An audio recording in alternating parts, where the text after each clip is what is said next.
Belize is hosting a cooperation exchange with BIOFIN countries of Costa Rica, Colombia, and Guatemala. The purpose of the South Exchange is for Belize to learn from visiting partners on how to better manage its biodiversity. This initiative helps countries to measure their biodiversity expenditures and assess the financial needs, and then identify the appropriate finance solutions to bridge the national biodiversity finance gaps. The South-South cooperation brings these guys to help us as we develop our own financial strategy relating to biodiversity management.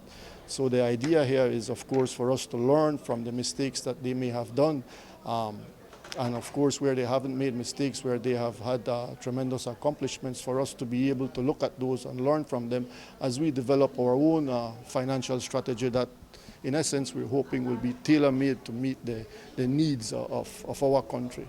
One of the persons that we have here with us today is a former Minister of Finance from Costa Rica who leads the Biodiversity Initiative there, right? And he keeps telling us that BIOFIN is not an environmental program, it is not a biodiversity program. We need to look at it as a finance initiative, having the biodiversity start to pay for itself so that at the end of the day it's sustainable.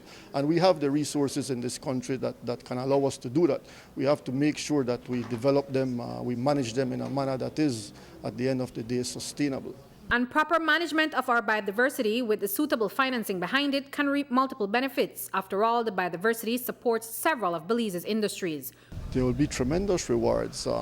The country will benefit more, more money will circulate, we'll have more jobs, a lot of jobs, and the more jobs we have that depend on biodiversity, the better off we will be, because then people will begin to understand the need to conserve this biodiversity. We also need to look at the tourism industry, which is the #1 foreign exchange earner, which is critically linked to our natural and cultural resources of this country. So if we want to develop and to sustain tourism, we need to understand the core components upon which tourism depends. A lot of people tend to think, we're not reinvesting in these places, we're taking the money and put them in other areas. I mean, is there any part of that plan in terms of looking at how tourism can give back to these sites? Exactly, it will all be incorporated here. Not only is money not coming back the way it should, but we may also be underselling a lot of our critical areas.